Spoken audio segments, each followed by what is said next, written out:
Zəncan 1849 idi. 1848-52 Babillər hərəkatıdır. Bunun ən qızğın mərhələsi Zəncan üsyanıdır. O da 1850-ci ildədir. Demək, Zəncan üsyanı neçənci ildədir? 1850. 50. Və bir ilə düşmüşdü. Məşrutə hərəkatınla Babillər hərəkatının oxşarlığı. Hər ikisi də harada yayılmışdı? Təbrizdə. Zəncanda yayılmışdı. Yəni Zəncan ortaq cəhət kimi götürülmüşdü miq sualında. Elə bu 48-52 üsyanında kimlər iştirak edibdi? 48-52-də kəndlilər, sonra sənətkarlar, tacirlər və hətta xırda ruhanilər iştirak edibdi. Demək, kimlər iştirak edibdi? sənətkarlar, tacirlər, xırda ruhanilər, Kəndlilər. Hətta deyir burada qadınlar fəal iştirak edibdi. Elə buna misal da Zəncan üsyanıdır. Zəncan üsyanı kimin başçılığı ilə olmuşdu? Zərintac idi. Zərintac. Elə burada nə haqqında belə deyək də hüquqlar irəli sürülmüşdü? Nə hüquq uğrunda mübarizə gedirdi? Bərabər hüquqlu idi. Qadın azadlığı uğrunda. Qadın azadlığı ilə bağlı başqa harda görmüşük biz? Məsələn, Çində hansı hərəkatda görmüşük? Qadın azadlığı içində Hansıydı Günəş? Hakimlər hərəkatı müəllimi 856-64. Deməli, 50-64. 50-64. Deməli, hər ikisini baxıb diqqət edin. 1850 Taypin hərəkatı, 1850 Zəncan üsyanı. Eyni ildə oxşar hadisə. Hər ikisində qadın azadlığı uğrunda tələblər var. Yaxşı, deyirik ki, onda elə məhz bu Zəncan üsyanı nə vaxt yatırıldı? 90-cı ildə. Yox. Elə 48-də başlayıb 52-də başa çatan Babillər hərəkatıdır. Bunun gedişində Zəncanda üsyan 50-də başlayıb 50-də də başa çatıbdı. 50-ci ildə də şah qoşunu və feodal dəstələri tərəfindən yatırılıbdı. Demək, neçənci ildə yatırıldı? 50-ci ildə yatırıldı. 50-ci ildə şah qoşunları və feodal dəstələri tərəfindən. Onda desək ki, Günəş neçənci ildə Tənbəki üsyanı baş verdi Cənubi Azərbaycanda? 1891-dədir. İngilis tütün inhisarına qarşı idi da, ingilislər ağalıq eləyirdi deyə. Demək, o zaman nə zaman tütün inhisarı ingilislərə verildi? 91-də, 90-cı il artıq verilir, 91-də çıxışlar başlayır da. 91-ci ildə verilir, elə buna qarşı da çıxışlar başlayır. Desək ki, Cənubi Azərbaycanda ilk antifeodal çıxış hansını götürürük? Elə bunu deyə bilərik. Bax, biri var antifeodal, Bir dəqiqə müəllim, biri var ilk anti-imperial. antifeodal çıxış Babilləri hərəkatı idi deyəsən. İlk anti-imperialist bu da, yəni. Ay yaşa, doğrudur. Deməli, Babillər antifeodal, amma Tənbəki üsyanı anti-imperialist üsyan şah hökumətinə qarşıdır. Demək, tütün almaq, satmaq, emal eləmək hüququnu ingilislərə verməklə bağlı müqavilə bağlanıb 91-ci ildə. Bəs bu müqavilə nə zaman ləğv olunur? 92-də ləğv olunur. Aha, elə bu üsyan zamanı Təbriz əhalisinin imzası ilə şaha nə göndərilmişdi? Tələbnamələr göndərilir. Tələbnamədə nə tələb olunurdu? Tütün və tənbəki inhisarı ləğv olunsun. Yəni ingilis şirkəti bağlansın da artıq. Aha, eyni zamanda Quba üsyanında, Uotaler üsyanında da yenə biz nə görmüşdük? Şaha tələbnamə göndərmək məsələn. Tələblər görmüşdük, doğrudur. Bəs bu üsyanda görəsən kimlər iştirak edir? Hərəkatda kimlər iştirak edirdi? Orada da yenə ruhanilər var idi, ticarət burjuaziyası, sənətkarlar. Aha, doğrudur. Yaxşı, deyirik ki, bu anti-imperialist çıxış idi. Anti-imperialist çıxış bir də nə vaxt gördük Cənubi Azərbaycan, İranda? Deyə bilərik, taxıl möhtəkirliyinə qarşı Yox, olanı. onu deyə bilmərik. Bu daha müasir dövrə yaxındır. İlk anti-imperialist. Hiç demirəm. O da deyirdi ki, şaha qarşı idi, anti-imperialist çıxış idi. O da Təbrizdə üsyan ola bilər 1900 neçə? 7-də idi yoxsa? 1978. 78 üsyanında deyirdi ki, bu da anti-imperialist, yəni anti-şah. Qum şəhərində olan üsyan. Bəli, ondan sonraki Qum şəhərində çıxış oldu, ardından Təbrizdə üsyan baş verdi. Ha, həmin üsyana deyirdi ki, anti-imperialist çıxışdır, yəni anti-şahdır. Onda Günəş deyirdi ki, bu üsyan, yəni bu hərəkat anti-imperialist çıxışı idi və bunda Tehranda əhali İngilis ağalının ləğv edilməsinə bağlı Şah sarayına hücum edir və nəticədə neçənci ildə müqavilə ləğv olunur? 92-də artıq Hansı şah idi ki, bu müqaviləni ləğv eləməyə məcbur olur? Müzəffərəddin şah idi burada. Yox, Müzəffərəddin şah 1905-7 üsyanında. 5-ci ildəydi dəqiqə. Birinci Fətəli şah olur burada Allah. Nəsrəddin şah. Nəsrəddin şah qalanın müqaviləni ləğv eləməyə məcbur olur. Bəs desək ki, Günəş, elə demək bu İngilis kapitalının nüfuz eləməsi Cənubi Azərbaycana demək neçənci illərə aid oldu? Elə 90-cı illərdə Nüfuz elədi. elədi. Şimali Azərbaycana İngilis kapitalı nə vaxt nüfuz eləmişdi? O da 90-cı illərdə Rothschild. Bəli, doğrudur. Neçənci ildə bəs onda Təbrizdə Zeynəb Paşa üsyanı baş verdi? 98-dədir, taxıl möhtəkirliyinə qarşı idi. Bəs bu taxıl möhtəkirinə qarşı belə bir üsyan Şimali Azərbaycana nə vaxt olmuşdu? Dəqiqə. Bu kənd təsərrüfatından bağlı yoxsa? Bax, qadınların çıxışı idi bu da. Amma taxıl Aha, möhtəkirinə bağlı. 1916-da qadınların qiyamı olmuşdu. Bəli, 1916. Elə 1916-cı ildə hansı film çəkildi? Neft milyonlar səltənətində. Hansı əsər tamaşaya qoyuldu? Şah İsmail yox bir dəqiqə. Bəli, Müslüm Maqomayev, Şah İsmail, doğrudur. Deməli 1898 üsyanında da yenə iri feodallar, ali ruhanilər taxıl möhtəkirinə qarşı baş verib. Yəni ali ruhanilərin və feodalların zülmünə qarşı baş veribdi. Burada deyə bilərikmi ki, ərzaq anbarlarını kasıblara paylayırlar? Yox, deyəsən taxıl anbarlarını deyir, yəni açırlar ağzını Demək paylayırlar. əhaliyə. Nə edik? Üsyançılar paylayırlar. Amma nəyə fikir verək? Nəticədə möhtəkirlər desək ki, ərzaq məhsullarını paylayırlar, səhv olar. Möhtəkirlər ərzaq məhsullarını açıb ucuz qiymətə əhaliyə satırlar. Möhtəkirlər satmağa məcbur olurlar. Amma üsyançıların özləri taxıl anbarlarını açıb vermişdilər. Amma möhtəkirlər paylamayıblar. Sadəcə onlar ucuz qiymətə satmağa məcbur olublar. Buna da diqqət edək. Yaxşı, davam edək onda Nigar müəllimə ilə. Deməli deyirik ki, elə dövlətin Cənubi Azərbaycana topladığı əsas və sabit vergi hansı idi? Vergi müəllimə torpaq pulu. Torpaq pulu ilə mal cəhətinin oxşarlığı nədir? Onda biri alınırdı məhsulun, sabit vergi idi, məhsula görə alınırdı. 9-11-ci əsrdə belə bir vergi növü hansını görmüşdük? Üşür mənim. Onda bir doğrudur. Bəs onda desək ki, çöp başı ilə baş pulun oxşarlığı nədir? Otlaqdan istifadəyə görə. Çöp başı və qapı pulunun. Otlaqda istifadəyə görə alınırdı. Aha, doğrudur. Bəs hər baş malqaraya görə hansı pul alınırdı? Hansı vergi alınırdı? Bir dəqiqə mən pəncərəyə bax.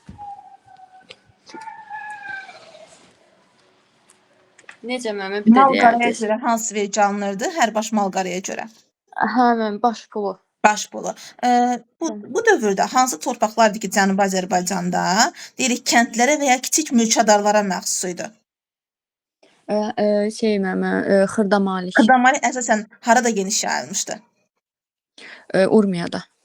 Onda hərbi xidmətə görə verilən torpaq hansıdır Cənubi Azərbaycanda? Hərbi xidmətə görə Tiyul idi məmə. Tiyul Şimali Azərbaycanda, bəs Cənubi Azərbaycanda düzdür. Tiyulda həm mülki, həm də hərbi xidmətə görə verilibdir. Doğrudur. İlatini deyirsiniz, məmə tayfalar. Aha, deməli bax, onda diqqət edək. Əgər desək ki, mülki və hərbi xidmətə görə şərti torpaq sahibliyi həm şimalda, həm də cənubda nə götürürük? Tiyul. Bəs desək ki, ayrı-ayrı tayfalara verilən hərbi xidmətə görə verilən torpaq sahibliyi? O ilatidir məmə. O bütün tayfanın sərəncamında olsa da tədricən bu? Hə, o ilatidir. Tayfa başçılarının əlinə keçirdi. Aha. Bəs mədrəsələrə, ruhanilərə bağışlanan torpaq hansı idi? Vəqf torpaqları məmə. Hansı torpaqlar idi ki, deyirik ki, əkinə yararlı torpaqların 66%-ni təşkil edir, irsi xarakter daşıyırdı? Mülk ərbabı, mülk. Mülk ərbabı, doğrudur. Yaxşı. Desək ki, bəs onda neçənci də Şah xalisə torpaqların satılması haqqında fərman verdi? 1886-da. Niyə belə bir fərman verdi? Yaratmaz halda olduğu üçün məmə idarə olunması yaratmaz haldaydı. Deməli, xalisə ilə Şimali Azərbaycanda vəqf və iqtanın oxşar cəhəti nə olmuş ola bilər?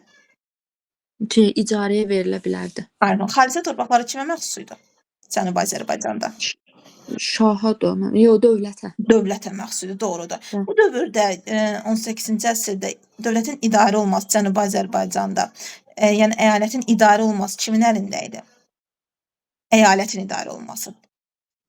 Necə neçənci Cənubi əsr? Bunun Azərbaycanda 19 19-cu əsrdə, Aha. 18-19-cu əsr belə deyək də, Türkmənçaydan sonrakı hadisələrdən götürək. Əyalətin Hə, idarə mən onu olunması deyəcəkdim. kimin ixtiyarındaydı? Əyalət müəllimə əslində vəliəhtə məxsus idi, amma vali tərəfindən idarə olunurdu. Ay yaşa. Türkmənçay müqaviləsindən sonra Cənubi Azərbaycan Hə, deməli Cənubi Azərbaycan elə bil ki, İranın tərkibində qalmışdı, Qacarların tərkibində, amma o dövrdə elə bil ki, o hakimiyyətlərini saxlamışlar da, daxili yəni burada müstəqillərini nəyə saxlamışlar. diqqət edək? Biri var Gülüstan müqaviləsindən sonra, biri var Türkmənçay müqaviləsindən sonra. Gülüstandan sonra hansı xanlıqların adını çəkirik ki, bunlar saxlanılır, digərləri vilayətlərə çevrilir. Hə, müəllimə, Maku Urmiya. Aha. O müəllimə Türkmənçaydan sonra O deyil. Gülüstandan sonra. Gülüstandan sonra. Gülüstandan Hə, sonra. Amma Türkmənçaydan sonra deyir Cənubi Azərbaycan onun 4 əyalətindən birinə çevrilir.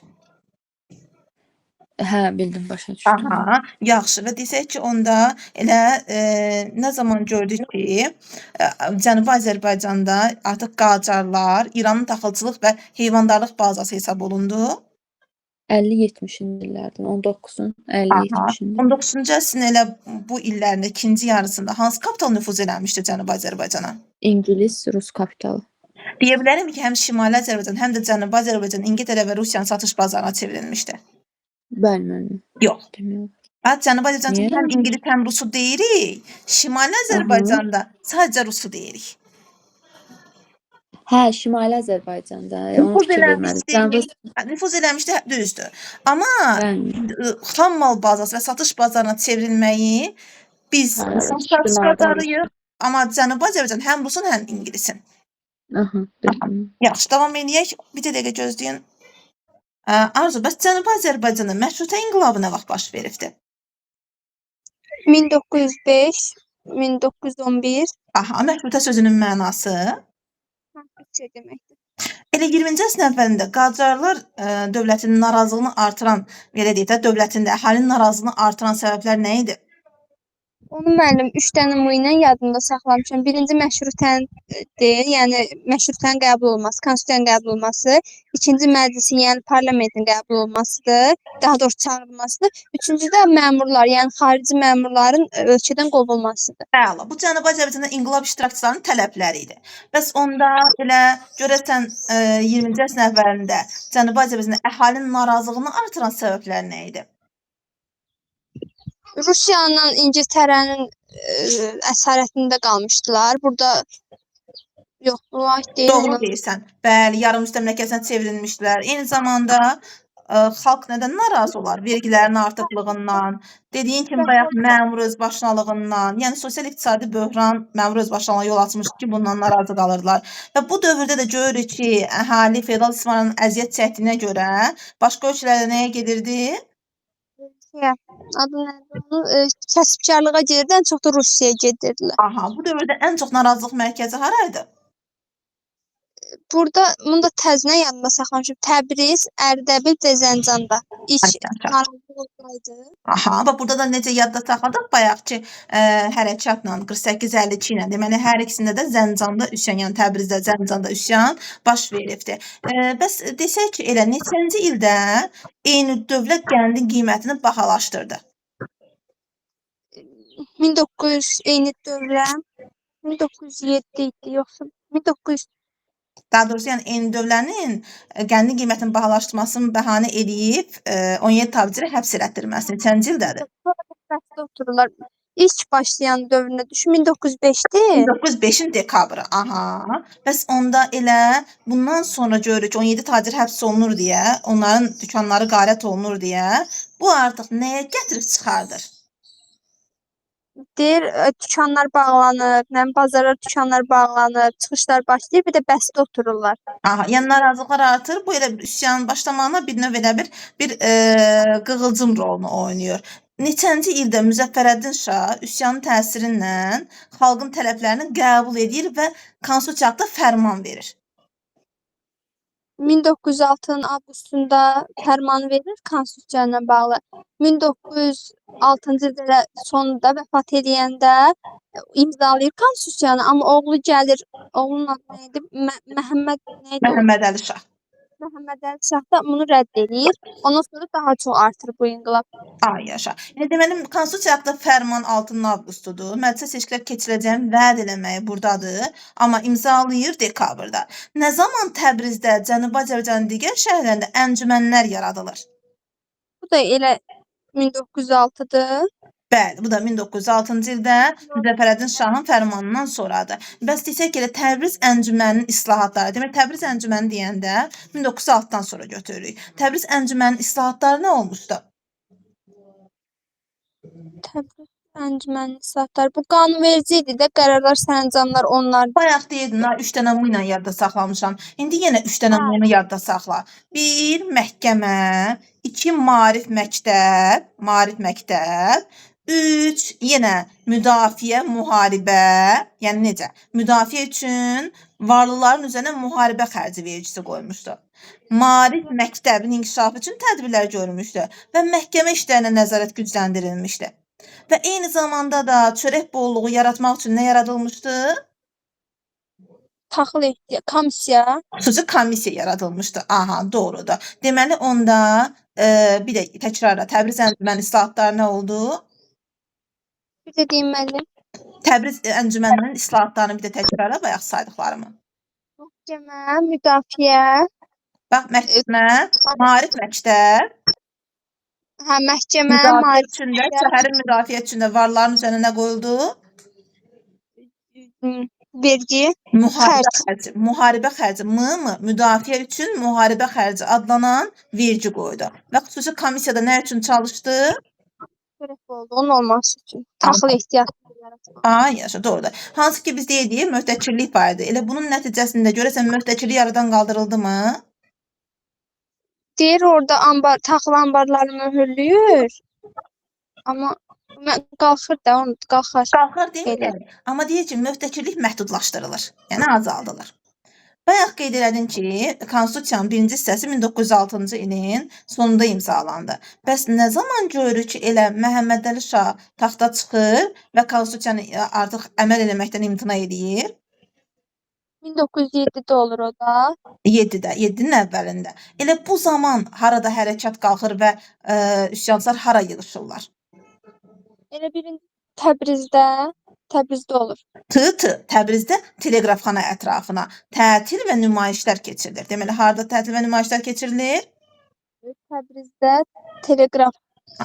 Deməli, Təbriz üsyanı 1907-ci ildə baş verir və bunun nəticəsində, bu tətillər, nümayişlərin nəticəsində Məhəmməd Əli Şah nəyə məcbur olur? Konstitusiyanı qəbul etməyə. 1907 Cənubi Azərbaycanda konstitusiya qəbul olunur. Bəs 1911-13-cü illərdə harda konstitusiya qəbul olunmuşdu?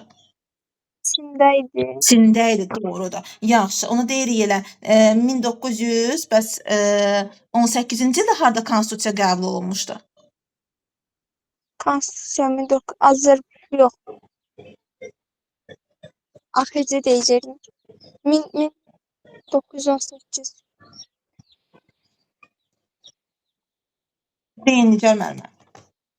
Rusiyada müəllimə. Bəli, Rusiyada konstitusiya qəbul olunmuşdu, doğrudur. İndi deyirik ki, 1908-ci ildə bəs şah nəyi fikirləşir ki, artıq burada fərqli bir siyasət yeridir? Hücuma keçir. Deyir, ara sakitləşir. Da elə fikirləşir ki, ara sakitləşib də, ona görə hücuma keçir. Ondan sonra Səttarxan başlayır silahlı üsyana. Burada da diqqət edirik. Tehrandakı o binanı, məclisin binasını, Azərbaycan nümayəndələrin yerləşdiyi binanı top atəşlə dağıdırlar. Buna cavab olaraq görürük ki, Təbrizdə silahlı üsyan başlayır. Deməli, silahlı üsyan gördüksə, neçənci il götürürük? 1908-də. 1908. Onda günəş desin, elə 1908-1920 xiyabani üçün oxşarıq nədir? Bunlar deməli məşrutə ilə bu ikisinin oxşarlığı. 1908 burada, 1920 xiyabani oxşarıq. Silahlı üsyan, doğrudur. Bu silahlı üsyan zamanı nə yaradılmışdı günəş? Təbrizdə fədai dəstələr yaradılmışdı da. Eyni zamanda da üsyana rəhbərlik etmək üçün nə yaradılmışdı? Dəqiq rəhbərlikdən ötürü. Bu ictimai idarə heyəti ilə. İİH burada deyil. O xiyabanidədir. Bəli, burada nə yaradılmışdı? Xiyabanidədir. Burada isə hərbi şura yaradılmışdı. Hərbi şura. Hərbi şura. Deməli, burada nə təşkil olundu? Hərbi şura. Bəs İctimai İdarə Heyəti harda təşkil olundu? O Xiyabanidir. İctimai İdarə Heyəti neçənci ildədir? 1920-nin aprelində. Bəs onda hərbi şura nə vaxtı? Hərbi şuranın yaradılması. Bu 1908-ci il 1908-ci il, üsyan. doğrudur. Onda deyirik ki, elə üsyan rəhbəri kim olur 1908-ci ildə? Səttarxan. Hərbi şuranın rəhbəri Səttarxan, bir də onun yaxın müavini kim idi? Səttarxandan başqa. Səttarxan Sərdar Mirri, Səmədxan var idi bir də. Bağırxan Salari Milli. Deməli, Hə. Səttarxan Bağırxan deyirik. Bəs o 1908-ci ildə Təbrizdə üsyan zamanı döyüşlər baş verir. Döyüşlərin nəticəsi Hərbi üsyandan sonra döyüşlərdən. Deməli, fədailər var idi orada. Şah üzərində qələbə qazanırlar deyəsən onlar. hayır, elə hansı vali idi ki, qovulurdu? Hə, bu Səmədxan idi, bə qarışdırdım. Vali Səmədxan ölkədən qovulur. Deməli, məmurun qovulmağını başqa harda gördük? Məmurun qovulmağı. Elə bax, Bir deyir, şeydə Xiyabanidə də deyə bilərik. Cənubazcan deyir, qovulur. Cənubazcan qovulur. Elə Xiyabanidə də deyirik, doğrudur. Yaxşı. Deməli, şəhərdə qayda qanunu bərpa eləyə bilirlər. Bəs məşrutə hərəkatını yatırmaq üçün üsyan belə deyək də genişlənməsin narahat olan şah hökuməti kimdən kömək istəyir? Burada Rus qoşunu ilə birlikdə üsyan dayanır da müəllim. Deməli, kömək istəyir həm Rusdan, həm İngilisdən. Həm Rusdan, həm İngilisdən kömək istəyir. Bundan rəh gəldi. Bəli, dayandır. Deyirik ki, elə bundan sonra fədailləri tərk eləmək məqsədi üçün Səttarxanı, Bağırxanı nə zaman paytaxta dəvət edirlər? 1910-da gəlirlər ləbor. Onda ay sağ ol. Və deyirik elə bu zamanda nəyə görə danışıqlar üçün Tehrana gedir Səttarxan? Tehrana. Nəyə görə gedir? O nəyin qarşısını almaq istəyirdi? O şahın vədlərinə inanır və nəyə görə gəlməmə, nəyə görə gedir? Nəyə görə şaha inanır? Nəyə görə gedir? Yaralanmışdı həmin vaxtı Səttarxan. Ona görə. Bax deyir ki, artıq qan tökülməsinin qarşısını almaq üçün. Artıq qan tökülməsinin qarşısını almaq istəmirdi. Ona görə də gedir, danışıqlar aparır Tehrana və bu əldə olunan razılıq güya əldə olunur, amma bundan sonra görürük xəyanət olunur, hücum olunur, bundan sonra Səttarxan yaralanır. Ondan sonra da onu geri qayıtmağa qoymurlar, ev dustaq olur. Və indi gəlirik, nə zaman görürük ki, elə Rus qoşunla bir yerdə hökumət üsyanı yatırır. 11 dekabrında üsyan dayanır. Bura yürüş eləyəndə Rus qoşunlarla bir yerdə nəyi bəhanə edib yürüş eləmişlər? Xarici vardı, təbələr var idi bunlar, onları müdafiə eləməkdən. Ay yaşa, doğrudur. Deməli, artıq burada gördük ki, 5-11-ci il inqilabı yatırılır. Nəticədə nə olur? Şah hökuməti qalib gəlir, Cənubi Azərbaycan əsarət altına alması yenə qalır. Yəni Rusiya və İngiltərənin qacarları Cənubi Azərbaycanı elə bir tərkibinə qatması daha da güclənmiş olur. Doğrudur. Yaxşı, bəs hərbi şura burada məşrutədə, yəni Səttarxanda 1908-də yaradıldı. Bəs görürsən başqa hansı üsyanda hərbi şura görmüşük? Quba üsyanında hərbi şura var. Neçənci ildə olmuşdu? 1837-də. Bəs Qubada əyalət şurası neçənci ildə olubdu? Qubada əyalət şurası 1810-da. 10-da ləğv olundu. 6-da başlayır, 10-da ləğv olunur. Ay, doğrudur. Bəs onda Qubada silahlı üsyan zamanı o silahlı üsyana kim rəhbərlik edirdi? O da keçmiş Bakı hakimi idi, Bakı xanı Əyalət idi. sırasına demirəm. Ümumiyyətlə Qubada silahlı üsyan zamanı o üsyana kim rəhbərlik edirdi Quba üsyanına? 37-ci ildə Hacı Məhəmməd. Doğrudur. Bəs desək ki, Günəş, elə görəsən 1-ci Rus inqilabı neçənci ildə olmuşdu? 1957. Yaxşı. Bir də gəlsək deyə bilərikmi ki, həm məşrutədə, həm də məsəl üçün Xiyabanidə əncümənlər yaradılıbdı. Əncümənlər, bir dəqiqə. Məşrutə ilə orada. Diqqət elə, burada Xiyabanidə əncümən söhbəti yoxdur. Əncümən məşrutədədir. Hə, məşrutədədir. Amma məsələn, burada bu əncümənlər seçkili orqanlardır. Seçkili orqanlar yaradılır. Eyni zamanda məsələn 1-ci Rus inqilabı dövründə də Dumaya seçkilər keçirilir. Yəni seçkili orqanlar yaradılır. Yəni həm tutalım buradakı inqilab, həm oradakı inqilab üçün oxşar cəhət deyə bilərik ki, seçkili inqilab, seçkili orqanlar yaradılıbdır. Yaxşı. Bir də gəlsək onda Nigar müəllimə davam edəsək. Cənubi Azərbaycandan danışırıqsa, Birinci Dünya müharibəsi dövründə Şimal və Cənubu müzakirə edəsək. Görəsən hər ikisinə də ingilislər gəlmişdi deyə bilərikmi? Birinci Dünya müharibəsində bəli müəllimə deyə bilərik. Hər ikisində də Bizə dəqiqə mən Buyurun. desək. Bəli. Hə, amma gəlmişlər bəli müəllimə. Aha. Görəsən Birinci Dünya müharibəsi dövründə Şimali Azərbaycan real hərb müharibə meydanına çevrildimi? Birinci Dünya müharibəsində müəllimə bir tərəf elan etmişdi özünü, amma çevrilmişdi də bəli müəllimə. Demək, Cənubi Azərbaycan çevrildi. Bəs Şimali Azərbaycan çevrildimi? Şimali Azərbaycan çevrilməmişdi müəllimə. Xeyr, Çevrilmədi, çünki o aha. gec qoşulmuşdu. Ay, tamam. Bəs onda Cənubi Azərbaycan ardıcıl olaraq hansı dövlətin qoşunları yeridilmişdi? Deməli mən birinci Osmanlı daxil olmuşdu, sonra Rusiya, daha sonra İngiltərə idi. Aha, doğrudur. Neçənci ildə elə görürük ki, Osmanlı qoşunları cənub istiqamətində hərəkət edib, Cənubi Azərbaycanın çox hissəsini tutmuşdu, Urmiyanı, Xoyu məsəl üçün.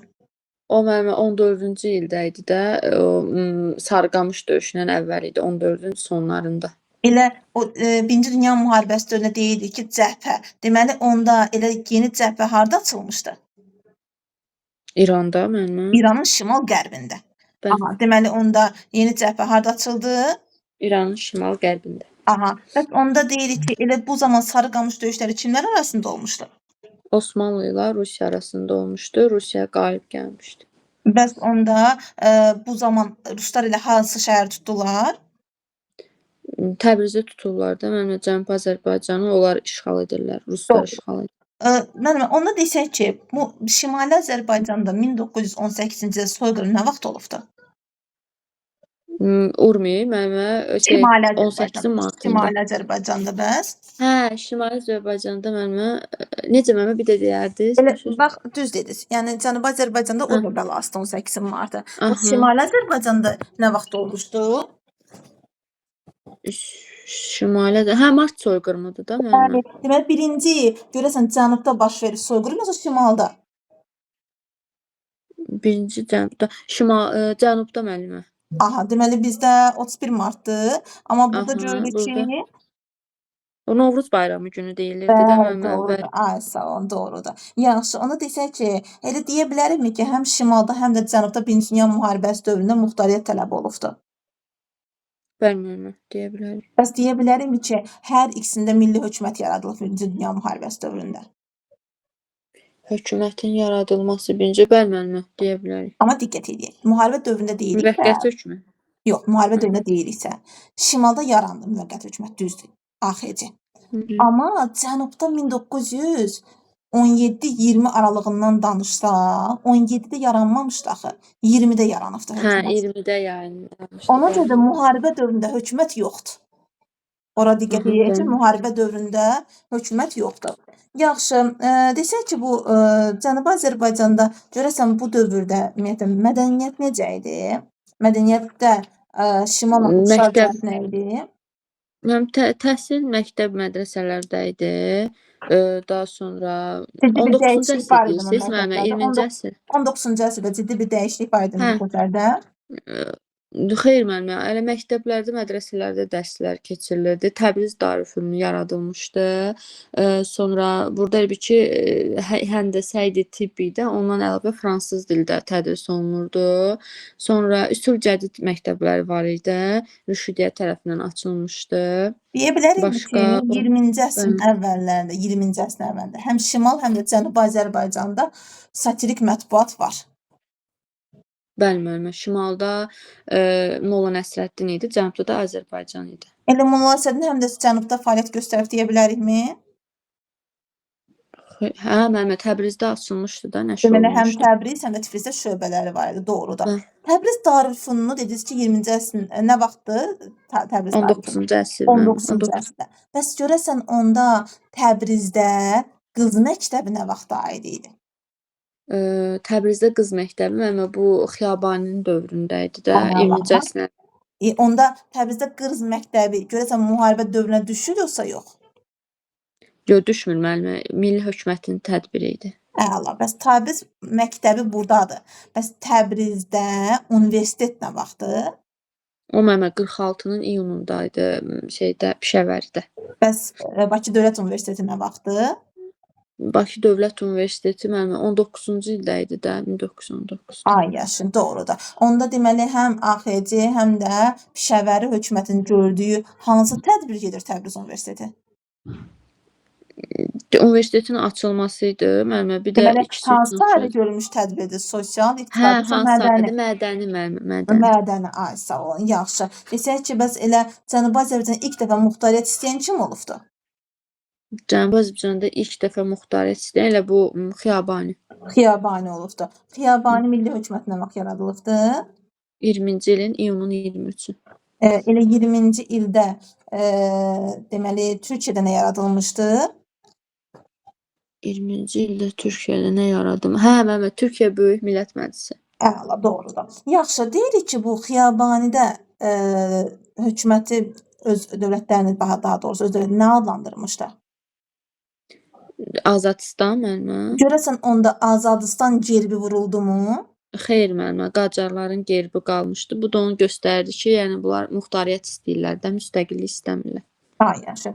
Xiyabani hərəkatının yatırılmasına maraqlı olan dövlət hansı idi?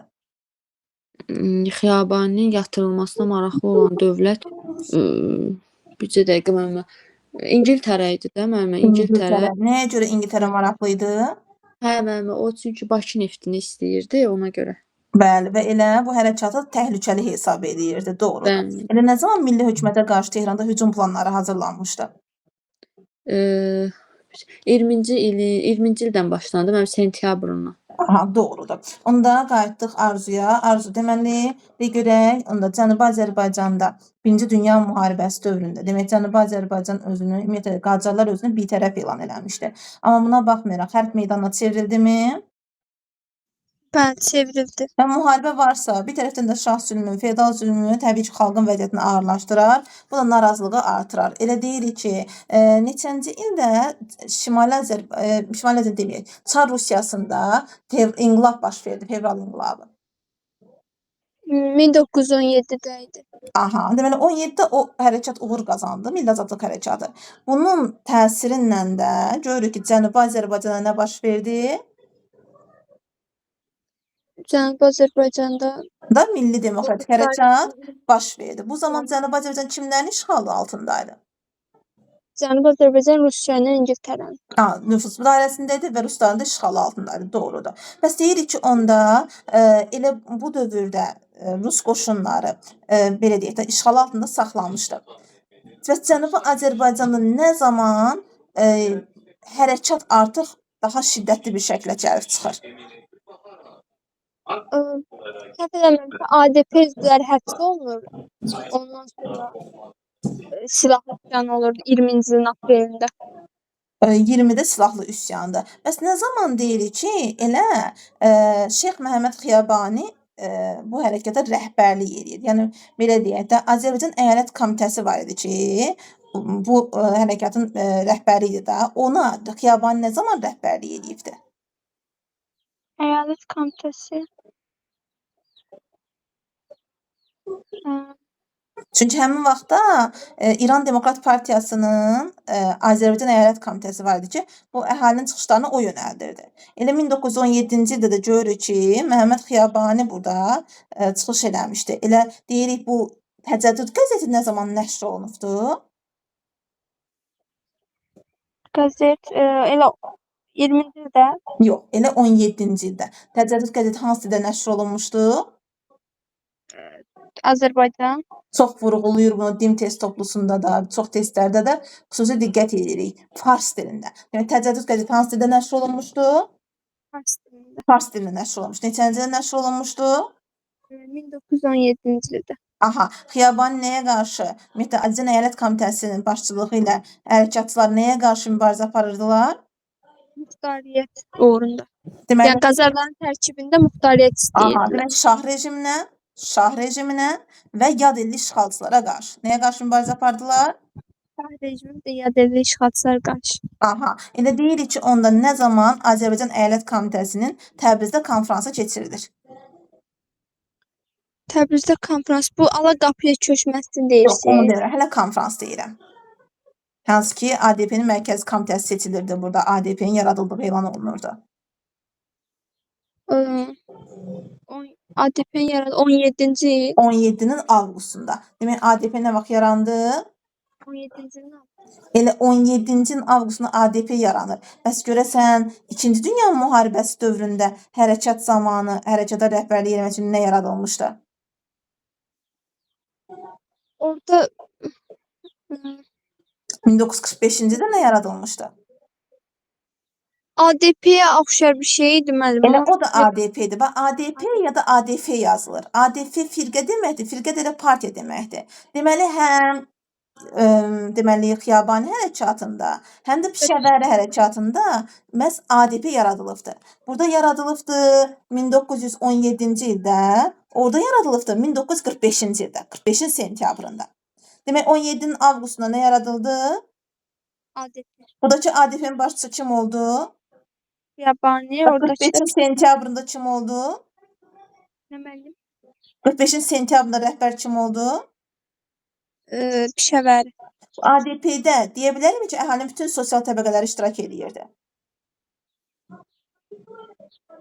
Bütün demək olmazdı. Olardı. Bax, orta təbəqə var, xırda burjuaziya var, ziyalı var, ruhani var, hətta orta mülkədarlar da var, fəhlilər də var, kəndlilər də var. Deməli, əhalinin bütün təbəqələri demək olar ki, iştirak olunurdu. Xiyabanidə Xiyabanidə. Xiyabani başda olmaqla demokratlar nə istəyirdi? Muxtariyyət, azadlıq. Demək, xarici işğalçılar ölkədən qovulsun, muxtariyyət, Cənubi Azərbaycana muxtariyyət verilsin Qacarların tərkibində, ha. Və bir də deyirik ki, Qacarlar dövləti demokratikləşsin. Demək, nə istəyirdilər? Deməli, Qacarların tərkibinə muxtariyyət istəyirdilər, yadelli işğalından azad olmaq istəyirdilər. Qacarlar dövləti demokratikləşsin istəyirdilər və bir də. Yaxşı, onda elə ADP komissiyalar yaratmışdı. Hansı komissiyalar yaradılmışdı? Bu ictimai dairəni deyirsiniz. ADP ki yaratdığı 17-ci ildə. Həmin ADP deyir ki, bir sıra komissiyalar yaratmışdı. Hansı ayda komissiyalar yaratmışdı? Ərzaq. Ərzaq, məhəllə, yardım, yoxsullara yardım, dedək, nə idi Elə bu yoxsullar bir də yardım komissiyası doğrudur. Deməli, həm onda Səttarxanda, həm də Xiyabanidə oxşar cəhət kimi deyə bilərmi ki, möhtəkirliyə qarşı, acılığa qarşı komissiya yaradılıbdır? Bəli. Bəli, deyə bilərik. Yaxşı. Desək ki, onda elə həm deməli Səttarxan dövründə, həm də bu dövrdə, yəni 17-20-ci də deyə bilərik ki, Təbrizdə, Urmiyada, Ərdəbildə üsyanlar baş vermişdi. Ərdəbil baş vermişdi. Baş vermişdi. Onda desək ki, elə neçənci ildən sonra, nə vaxtdan sonra Xiyabaninin deyir, artıq siyasi baxışa yeni bir mərhələ başladı. Yeni mərhələ onda nə vaxt başlayır? O bayram ümumxalq bayramı olandan sonra idi. Ona sözcümə deyir. Amma burada deyir, ümumiyyətlə 17-nin yayından sonra fərqli bir mərhələ başlayır. Elə ADP yaranır. Bundan sonra artıq onun yerli təşkilatları yaranmağa başlayır. Onun ən güclü təşkilatlarından biri də hətta Bakıda olur. Bakıda Azərbaycan qəzetini nəşr etdirir. Bəs hansı hərəkatın mətbuat orqanı Azərbaycan qəzeti olubdu? Bu Pişəvəridir. Yaxşı, doğrudur. Yaxşı, desək ki, onda nə zaman gördü ki, elə mitinqlər keçirilir ki, əhali tələblər irəli sürür Xiyabaninin göstərişindən. Bu 17-ci sonunda mitinqlərdə əhali nə tələb edirdi? Onlar da yadelli işğalından azad olmaq. Yenə demokratik islahatlar, yenə demokratik hökumət. Bir də nəyə fikir verək? Buradakı baş nazir var idi, Süqut Dövlət. Onun istefa verməsini. Deməli, bu baş nazir İngilis pərəst idi və onun istefa verməsini tələb edirlər. Deməli, 17-nin sonunda hansı tələblər irəli sürülür? Muxtariyyət, demokratikləşmə, yadelli işğalından azad olmaq, bir də bu baş nazirin Süqut Dövlətinin qovulması, istefası. Aha. Desək ki, onda elə nə zaman Rus qoşunları Cənubi Azərbaycandan çıxarıldı? 1917-də. Yox, Sonra 14-də yox. 18-dən sonra deyirik ki, Rus qoşunları Cənubi Azərbaycandan çıxarılır. Və bu dövrdə birinci elə Cənubi Azərbaycana kim gəlir? General Denstervil gəlir Bakı neftinə görə o da. Məqsədi o idi ki, buraları ələ keçirsin, doğrudur. Yaxşı, desək ki, onda bəs nəyə görə Türkiyə, yəni Osmanlı həm şimali, həm də Cənubi Azərbaycandan çıxmışdı? Birinci Dünya müharibəsindən məğlub olmuşdu ona görə.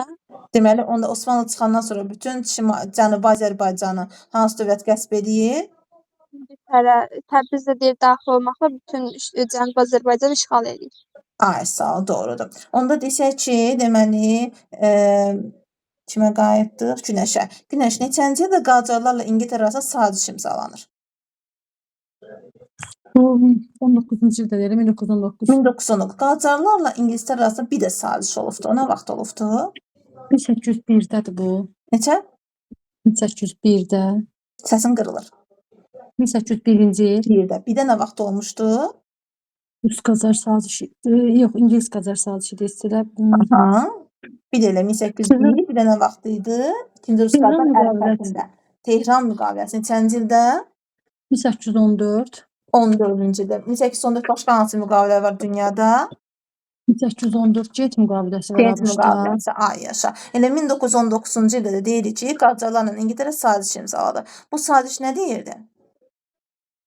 Yəni İran ingilislərin asılı vəziyyətdə qalmaqda davam eləyir. Yəni düşür yenə də vəziyyət Demək, asılı belə vəziyyətə. bir şey harda gördük ki, yenə də elə özünün asılı hala saldı İngiltərə Qacarları tütün və təmbəki insarını. Biz 800 elə bayaq dediyimizdə ilk anti-imperialist çıxış deyə bilərik. 1891-ci ildə, doğrudur. Bəs onda 1919-da bu sazişi imzalayır. Yəni demək olar ki, onların asılı hala salır. Bəs bu hadisə görürsən Qacarlar dövlətində Milli Demokratik Hərəkatda necə bir nəticəyə gətirib çıxarır? Burada deyir xalq birliyə can atır.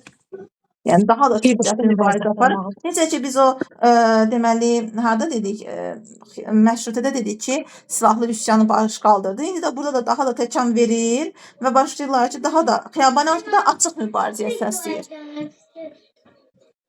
Demək, Xiyabani artıq xalqı açıq mübarizəyə səsləyir, onu eləyə bilmirəm. Açıq mübarizəyə səsləyir.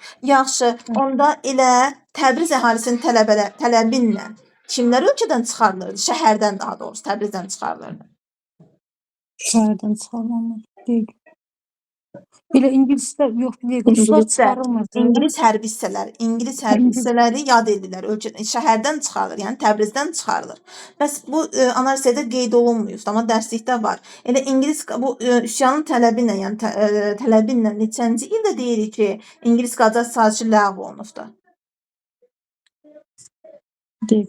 20-ci ildə artıq üsyan başlayır, Milli Azadlıq Hərəkatı. Yeni mərhələsi olur da. Yox, bunu deyə bilərik. Silahlı üsyan başlayır, amma 21-də ləğv olunmağa nail olur.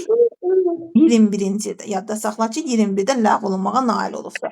Çünki bu Artin təqdim etdiyi sınaq nümunəsində də var idi. Yaxşı, desək ki, onda neçənci ildə artıq ADP-nin bir neçə üzvü həbs olundu? ADP-nin bu sentyabrda yeni elə bir Yox, hələ sentyabra girməyək, 20-nin aprelində bir neçə üzvü həbs olunur. Bu da üsyana təkan verir.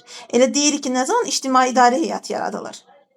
Elə 20-ci aprelində. Elə neçənci ildə artıq Milli Azadlıq Hərəkatına təkan verilir, yeni mərhələ başlayır, silahlı üsyan baş verir. Silahlı üsyan ilə yenə 1920-ci ildə Apreldə. Ay yaşa. apreldə. Elə bunu 7 da apreldə deyirik artıq ki, bax burada da diqqət edin. Yenə də dövlət, o bayaq sənə sual verdim, məşrutə ilə bunun oxşarlığı nədir? Yenə də o dövlət məmurlarını Təbrizdən qovmuşlar üsyançılar. Üsyançılar görəsən qan tökərəksə qan tökülmədən qələbə qazandılar burada. yox, qan tökmədən deyir qələbə qazanırlar. Ay yaşa. Yaxşı. Xiyabani öz ölkəsini nə adlandırır? Azadistan adlandırır. Aha. Öz ölkəsini. Azadistan, yəni Azərbaycan Azadistan adlandırılır. Onda Azərbaycan Azadistan adlandırılmağı nəyə müsbət təsir göstərir? Deyir, milli adət-ənənələrin Yəni Azadistan yox, yəni ümumiyyətlə yəni bunun muxtariyyət onun mübarizəsi, belə üsyanı nəyə gətirib çıxardı? Azadistan adlandırılmasına, bir də dövlət ənənələrinin dirçəlməsinə yenilir. Ay yaşa. Yaxşı, onda Azərbaycan Albaniyanın yaranmasına əhəmiyyəti nə idi?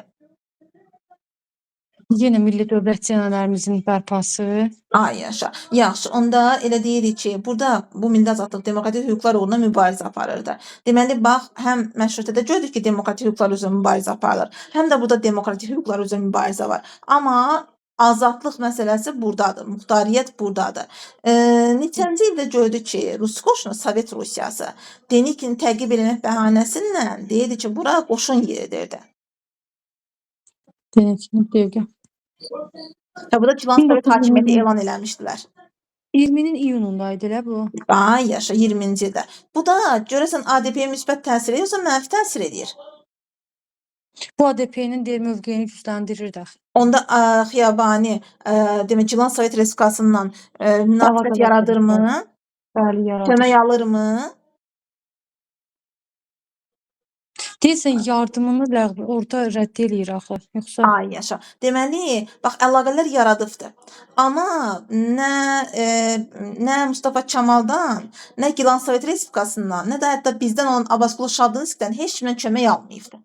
Xiyabani heç kimdən kömək almayıbdı. Bəs onda nə zaman Xiyabani başçılığı milli hökumət yaradılır? O 20-ci ilin iyununda yaradılır milli hökumət.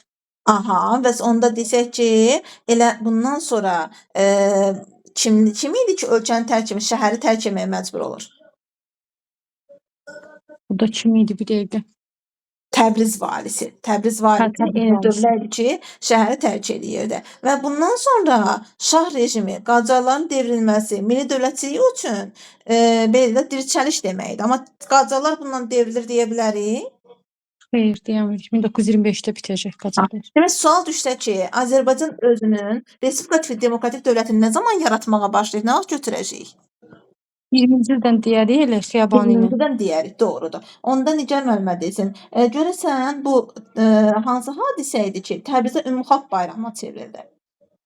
Həmən bu Təcəddüd qəzetinin Alaqapıya köçürülməsi. Bəs hansı hadisə idi ki, Təbrizdə Qacarlar Təcəddüd qəzeti deyirəm, mən mərkəzi hökumətin Alaqapıya köçürülməsi. Səhv Evet. dedim. Mərkəzi Bəli, hökumətin Təcəddüd binasının yerləşdiyi Alaqapıya Həmin. köçürülməsi. Ay sağ ol. Yaxşı, bəs hansı hadisə idi ki, deyirik ki, Qacarlar dövlətinin nadir bir hadisə olmuşdu. O müəllimə Təbrizdə pulsuz qız məktəbinin açılması. Müəllimə, milli hökumətin tədbirləri var, milli hökumətin arzuları var. Yəni belə deyək də, milli hökumətin eləmək istədikləri var. Məsələn, desək ki, xalça fabrikinin tikintisindən başlanıldı. Bu tədbir götürülür yoxsa yox? Bəli, müəllimə götürülür, başlanılmışdı. Onda xalça fabrikinin tikintisindən başlanması hansı sahədə görülmüş islahatdır? Yəqin ki, iqtisadi olar da müəllimə. Bəli, sosial iqtisadi. Bəs yaxşı. Görəsən onda deyə bilərikmi ki, Qacarlar dövlətinin tərkibində muxtariyyət istənildi, gerb Qacarlar dövlətinin gerbi saxlanıldı. Həmən o siyasidir. O idarə etmə siyasəti doğrudur. Deyə bilərikmi ki, Hərbi İşlər Nazirliyi yaradıldı? Hərbi İşlər Nazirliyi yaradıldı. Bəli, müəllimə, idarə nazirlikləri yaradılmışdı. Deməli, Amma nazirliklərin yaradılması hansı sahədə görülmüş tədbirdir? O müəllimə mədəni sahədə Yox, nazirliklər yox. O müəllimə idarəçilik olar. İdarə etmə, siyasi doğrudur. Ondan dövlətçilik, dövlət quruculuğun, bax idarə sahəsində nazirliklər eyni zamanda AXC dövründə yaradılmışdımı? Nazirliklərin yaradılması var idi müəllimə. Bəli, hərbi nazirlik var idi. Ay yaxşı, doğrudur. Desək ki, onda elə milli hökumətin tədbirlərinin içində deyə bilərikmi ki, milli ordu yaradılmağa başlanılmışdı? Milli ordu qvardiya var idi da. Milli qvardiya da milli orduya uyğun gəlir. Demək, həm AXC, həm də milli hökumətin tədbirlərində milli hərbi hissələrin yaradılması deyə bilərik. Bəs burada elə yeni şəhər əhalisindən nə toplanmışdı? Bu müəllimə jandarm, polis dəstələri. Deməli, milli qvardiya kimlərdən ibarətdir? Jandarm, polis dəstələri kimdən ibarətdir? Qvardiya elə bir Təbrizdə olan şəhərlilər idi, bir də Təbrizə gələn kəndlilər idi, amma jandarm, polis şəhərlərdən idi. Elə milli hökumətin əsas dayağı kimlər idi? Jandarm, polislər. Ay yaşım, bəs onda məşrutədə görürdük ki, nə yaradılmışdı? Belə hərbi cəhətdən. Əncümənlər. Hərbi cəhətdən. Məşrutədə hərbi cəhətdə müəllimə. Aha. Məşrutədə hərbicə. Hə, fədai dəstələri. Fədai dəstələri doğrudur. Yaxşı. Bir də gəlsək onda deyirik ki, elə bayaqdan bunun məğlub olma, yəni yatırılmanın toxunduq. Bir dənə də bura nəyə gəlir? Bunun əsas dayağı deyirik ki, jandarm polis dəstələridir. Bəli. Onda elə Şah hökuməti nə zaman jandarm polis dəstələrini ələ alırdı? Sentyabrda idi. Mir Hüseyn Haşimini ələ alır. O da güya quldur dəstələri ilə mübarizə aparmaq üçün çəkir mərkəzdən qüvvələri. Daha sonra da şah qoşunları girir bura. Elə üsyan onda nəticəsi nə olur? Üsyan yatırılır, müəllimə sentyabrın 12-sində yatırılır. Alaqapı idi, Təcəddüd qəzetinin binası idi, tutulur. Sentyabrın 14-də milli hökumət süqut edir, Xiyabani də ölür, üsyan süqut edir. Yəni üsyan məğlubiyyətlə nəticələnir. Aha, yaxşı. Desək ki, bəs Milli Demokratik Hərəkat 2-ci Dünya müharibəsinin illərində nə vaxt olmuşdu? Hə, müəllimə, o 41-45-ci illərdə. 41-46-cı illərdə deyə bilərikmi?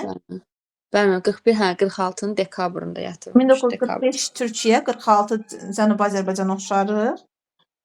Torpaq qanunu müəllimə. Doğrudur. Yaxşı. Desək ki, nə zaman elə cənubdan gəlmiş soydaşlarımız onlara aid qərar qəbul olundu ki, ya İrana köçürülsün, ya da getsin Qazaxstana köçsün. O şeydə idi, 38-ci ildə idi müəllimə. Və neçənci ildə deyirik elə Cənubi Azərbaycan ərazisi Ostana bölünürdü?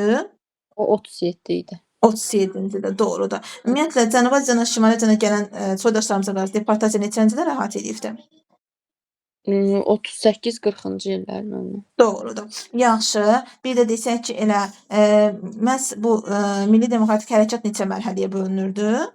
3 mərhələ idi. Müəllimə, birinci 41-dən 45-in yayına qədər, 45-in yayından 45-in dekabrına qədər ikinci mərhələ, üçüncü mərhələdə 45-in dekabrından 46-nın dekabrına qədər. Bəs Qum şəhərində çıxışlar nə vaxt olmuşdu?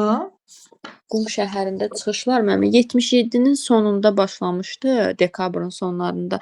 78-in yanvarında üsyan baş vermişdi. Bəs nə zaman Təbrizdə deyirik ki, elə 29 Bəhmən üsyanı baş verdi? O müəllimə 78-in fevralın 18-də. Fevralda başladı və nə vaxt yatırıldı? Fevralda başladı müəllimə İran 70. inqilabı nə vaxt yatırılıb ümumiyyətlə? İran inqilabı yatırılıb Hə, deyil, o daha doğrusu müəllimə 79-un yatırılmayıb. Yəni yəni qələbə çalıbdı da, yəni başa çatıb. fevralında müəllimə Xomeyninin Fransadan gəlməsi ilə bura Tehrana. Aynen, şimdi doğrudur. Onda 78-79 İran inqilabı dövründə görəsən milli hüquqlar, muxtariyyət tələbi irəli sürüldümü? Xeyr, müəllim, dövründə olmadı. Bir ki, bitməsi ərəfəsində başlandı artıq. Aynen. Milli Neçənci ildə konstitusiya qəbul olunur? 79-cu ildə idi də müəllimə, 79-un dekabrında. Konstitusiyada nə deyilirdi ki, buna etiraz dalğası başladı? Hə, müəllimə, burada elə bir ki, mütləq hakim olurdu da, tək başına hakimiyyəti qurulurdu Xomeyninin. Xomeyni vilayət-i fəqih deyirdi əvvəl, doğrudur. Bəs onda elə qanun cümə hadisəsi nə vaxt olmuşdu? Hə, qanlı cümə müəllimə sentyabrın 8-i 78-ci, yox, bircə dəqiqə, 78-in sentyabrın 8-i. 78-in noyabrında kimlərin çıxışları olmuşdu eyni zamanda? Fəhlələrin müəllimə həftəlik çıxışları oldu. Bu 78-79 inqilabı hansı sülaləyə qarşı idi? 78-79 Pəhləvilərə qarşı. Pəhləvilər neçənizdə gəldi hakimiyyətə? Pəhləvilər gəldi 1925-dən 79-a qədər. Və neçənci ildə Pəhləvi rejim Rza Xan deyildi ki, deməli hərbi çevriliş eləmişdi. 21-ci ildə müəllimə hərbi nazir olur, sonra baş nazir olur. Və neçənci ildə dedik ki, elə Pəhləvilərə qarşı bu müharibə dövründə qoşun yeridilir Cənubi Azərbaycana və hansı dövlətlərin qoşunu yeridilirdi? 41-ci ilin avqustunda idi müəllimə İngiltərə ilə SSR. Yaxşı, onda davam elədik. Demək, arzu ilə. Arzu dedik 41-46-cı ildə Milli Demokratik Hərəkat oldu. Deyə bilərik onda həm 1-ci Dünya müharibəsi, həm də 2-ci Dünya müharibəsi dövründə Milli Demokratik Hərəkat baş qaldırıb Cənubi Azərbaycanda. 1917-də biridir, bir də 1945-də biri, onu da deyə bilərik. Deyə bilərik. Bəs onda deyə bilərikmi hər ikisində Qacarların tərkibində muxtariyyət ideyası irəli sürülübdür? Xiyabanidə deyə bilərik, amma Pişəvəridə yox. Yaxşı, onda deyə bilərikmi ki, hər ikisi demokratik İran tərkibində muxtariyyət irəli sürübdür. Demokratik İran tərkibinə muxtariyyət deyə bilmərik. Niyə deyə bilərik? Yəni İran tərkibində muxtariyyət istəyibdilər. Amma Qacarlar desək yanlış olar. Yaxşı, onda deyirik ki, elə bu Pişəvəri dövründə dedik ki, 1945-in sentyabrında nə yaradılmışdı? Sentyabrda Aha. ADP ADP. ADP nə üçün yaradılmışdı? iqtisadi islahatlar keçirmək üçün də tədbirlər yerinə yetirmək üçün. Bu da o terror hadisələri törədilmişdi, etnik toqquşmalar baş vermişdi. Məhz onun qarşısını almaq üçün ADP yaradılmışdı. ADP-nin sədri kim oldu? Pişəvəri oldu. Pişəvəri. Burada Pişəvəri dövründə ADP-nin mətbuat orqanı hansı oldu? Azərbaycan qəzeti. Azərbaycan qəzeti hansı dildə nəşr olunurdu? Azərbaycan dilində idi. Aha, bəs Xiyaban dövründə mətbuat orqanı hansı idi? Təzəddüd O hansı qəzeti idi. dildəydi? O Bəs Azərbaycan qəzeti başqa hansı belə deyək də, dövlətin, hansı orqanın rəsmi mətbuat orqanı olubdu? AXC. Əla. ADP-nin yaradılması haqqında bəyanatda və sonra məsələlər var idi. Deməli, burada nə istəyirdilər? İranın tərkibinə bayaq dediyim Azərbaycana muxtariyyət verilməsi, eyni zamanda həm siyasi cəhətdən islahatlar, həm də iqtisadi islahatlar keçirilsin istənilirdi. Neçənci ildə ADP-nin birinci qurultayı keçirildi? 45-ci ildə oktyabr ayında. Oktyabrda. Elə birinci qurultayda nə qəbul olundu? Deyirdi orada neydi o? Partiyanın rəhbər orqanı seçilsin. Burada siyasi mübarizə genişlənməli idi. Ay yaşa, bəs yerə nə zaman Xalq Konqresi çağırılır? Konqres o da eyni ildədir. 45 45-də. noyabrında da Azərbaycan Xalq Konqresi çağırılır. Özünü nə elan eləyirdi? Müəssisələr Məclisi. Elə müəssisələr məclisi elan eləyir və müəssisələr məclisi də ölkəni idarə etmək üçün nəyin çağırılmasını tələb eləyirdi? Milli Məclis deyirdi çağırılsın. Bir də sonra da milli hökumət yaradılsın. Onda nə zaman milli məclisə seçkilər keçirilir? Seçkilər dekabrda idi. Elə 45 noyabrın sonunda seçkilər keçirilir. Deməli deyə bilərikmi ki, onda həm deməli məşrutədə, həm də Pişəvəri dövründə seçkili orqanlar yaradılıbdı, seçkilər keçirilibdi. Xiyabanda seçkili orqan yox idi da. Əncümənlər deyirik orada. Birincidə Məşrutədə deyirəm, məşrutədə deyirəm. həm məşrutədə seçkili orqanlar var idi. Demək hər ikisində seçkili orqanlar yaradıldı və hər ikisində də elə seçkilər keçirildi. Yaxşı, desək ki, onda nə zaman görürük ki, artıq Milli Məclis işə başlayır? Milli hökumətin tərkibi təsdiq olunur. O milli hökumətin yaradıldığı vaxtda dekabrda, 45 dekabr. Deməli, onda bəs neçənci ildə Xiyabanidə milli hökumət yaradılmışdı? 23 iyunda, 1920-23 iyun. Deyə bilərikmi ki, onda bunlar müharibə dövründə yaradılıbdı? Deyə bilər. Yox, bax o 1920-dir. Müharibə qutarıbdı. Bu da 1945-in dekabrıdır. Müharibə qutarıb. Demək, hər ikisi də hərəkat başlayan müharibə dövrü olsa da, hərəkat qutarında artıq yəni müharibə dövrü deyil. Bəs deməli Arzu, müharibə başlayarsan 2-ci Dünya müharibəsi, İran görəsən hansı dövlətin əl altına çevrilmişdi? İngiltərə. Yox. 2-ci Dünya müharibəsi dövründə deyirik ki, Almaniyanın əl altına çevrilmişdi. Elə buna görə də SSR ilə Böyük Britaniya bura qoşun yeridir, İrana qoşun yeridirdi. Plan idi burada. Rıza Şah hərbi polis rejimi nə zaman iflasa uğrayırdı? Hərbi polis 25-də ki, Rıza Şah gəlmişdi hakimiyyətə, onun hərbi polis rejimi nə zaman iflasa uğrayırdı?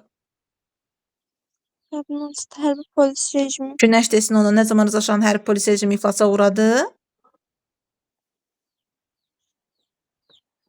Günəş, Rıza Şahın hərbi polis rejimi nə vaxt iflasa uğradı? Günəş səs aç. Bu deməli 1925-də də 25-də yaradılırdı. Bəs onun hərbi polis rejimi nə zaman iflasa uğradı? 41-də 41-ci ildə, hansı ki, bura ingilislər və SSR qoşun yeridəndə, doğrudur. Yaxşı, bax burada da yadda saxlayın. Yəni bu qoşun yeridəndən sonra, burada polis rejimi iflasa uğrayandan sonra demokratik fəaliyyət nəticəsində bir sıra siyasi azadlıqların bərpası, məhbusların həbsdən buraxılması, bu haqda elə bil ki, tədbirlər görülmüşdü. Yaxşı, onda Günəş de görüm, Pişəvəri Milli Hökumətliyi nə vaxt yaradıldı? Deməli 41-dən başlayır da bunun birinci mərhələsi. Pişəvəri Milli Hökuməti nə vaxt yaradıldı deyirəm. 45-ci il dekabrından başlayır Milli Aha, Hökumət. elə deyirik ki, onda bu hərəkat özünü nə adlandırır? Bu hadisə tarixi nə kimi düşür? 21 Azər hərəkatı kimi düşür. 21 Azər hərəkatı. Neçənci bu 1945-də yaradılan Milli Hökumət tərkibi neçə nazirlikdən ibarət idi? Nazirlik bir dəqiqə. 10 nazirlik, Ali Məhkəmə və Baş Prokurorluq. Ona görə vurğulayırıq ki, Pişəvəri hərəkatında da nazirliklər olubdu, yəni Milli Hökumətində. Xiyabanidə də nazirliklər olubdu. Və deməli deyirik ki, elə bu Milli Hökumət nəyi tələb edirdi, nəyi istəyirdi? Deməli, Cənub Azərbaycan İranın tərkibində muxtariyyətdə yeni. Və eyni zamanda da yəni demokratiya qurulsun istəyirdi, doğrudur. Yəni həm siyasi, həm iqtisadi, həm də mədəni islahatlar keçirilsin istəyirdi. Onda Milli Hökumətin qarşıda duran birinci dərəcəli vəzifə nə idi? İqtisadi islahatlar, mədəni islahatlar Birinci keçirdi. əncümənlər yaratmaq idi. Əncümən yaratmaq, yəni ərazi orqanları. Bu məqsədlə də başlayırlar seçkilər keçirilməyə, yerli hakimiyyət orqanları yaradılır. Bu da məhz deməli Pişəvəri Milli Hökumətinlə məşrutənin oxşar cəhətidir. Bəs deyirik ki, elə ən böyük nailiyyətlərindən biri hansı sahədə olmuşdu? Birinci 46-cı ildə məsələn dil haqqında qanun olur Bu hansı yanvarda. sahədə görülmüş tədbirdir? Bu mədəni sahədə. AXC nə vaxt dil haqqında qanun veribdi? Dil haqqında qanun verir, amma yəni dil qəbul olunmur da xəbər yoxsa. Nə olunur dil haqqında qanun deyil? Olunur. Azərbaycan dili. 1918-in hansı ayı? Dil haqqında qanun. 1980 hansı ay olar görəsən? Bilmədim. Nə vaxt Nigar müəllimə? 1918-in iyununda, iyunun 24-ü idi. Bəli, elə birinci gördüyü tədbir dil haqqında qanundur, 24 iyun. Bu da ikinci hökumətin gördüyü tədbir idi, mədəni tədbir. Deməli, həm AXC ikinci hökuməti, həm də məhz burada Pişəvəri hökumətinin gördüyü mədəni tədbir dil haqqında qanun. Yəni Azərbaycan dili rəsmi dövlət dili elan olunurdu. Müəssisə və təşkilatlarda çaygüzarlıq işləri hansı dildə aparılmalı idi? Azərbaycan dilində aparılır. Elə milli azadlıqlarda hansı dildə tədris ala bilərdi? Öz dillərini bir tədris ala bilirdi. Azərbaycan dərslər nəşr olunurdu. Və neçənci ildə deyirdi ki, deməli, burada da bax, Azərbaycan dilinin dövlət dili saxlanılmasından bağlı maddə ləğv olunmuşdu konstitusiyaya. Bir dəqiqə. Konstitusiyaya maddə ləğv olunması nə vaxt idi? 46-cı ildə İmam Mustafayevin dövründə neçənci ildə konstitusiya maddə ləğv olunur ki, Azərbaycan dövlət dili saxlanılsın. 56-da idi bu. 1956-cı ildə və neçənci ildə icbari 8 illik təhsil keçirilirdi? 8 illik təhsili. 8 illik. 10 illik təhsil 66-da keçirildi. 8 illik. 59-cu Günəş. Həmin ildə də, nəyə görə bunu vurğulayıram? 59. Həmin ildə də rus məktəblərində Azərbaycan dilinin icbari tədrisi barədə qərar qəbul olunmuşdu. ART-nin sertifikasiya suallarına bu düşmüşdü. Deməli, rus məktəblərində Azərbaycan dilinin icbari tədrisi haqqında qərar nə vaxt qəbul olunubdu? 56 dediniz müəllim bunda. 56 telestudiyanın yeni maddədir. Azərbaycan dilində aparılması maddədir. O, məsələn, orada da o kargüzarlıq işləri Azərbaycan dilində aparılsın. Bu 56-dır. Amma deyəndə ki, 8 illik təhsillə Rus məktəblərində Azərbaycan dilinin icbari tədrisi. Bu 59-dur. Telestudiya ilə eyni ildə elə bil ki, o birinci dediyimdir, konstitusiya yeni maddədir. Amma Rus məktəblərində Azərbaycan dilinin icbari tədrisi 59-cu ildədir. Başa düşdüm. Yaxşı. Onda dedik elə 1946-cı ildə dildən başqa hansı sahədə tədbirlər görülübdür? Fevralında aqrar qanun olubdu, torpaq islahatı haqqında qanun. O qanun nə olubdu? torpaqsız kəndlərə paylanırdı, dövlət torpaqları paylayırdılar.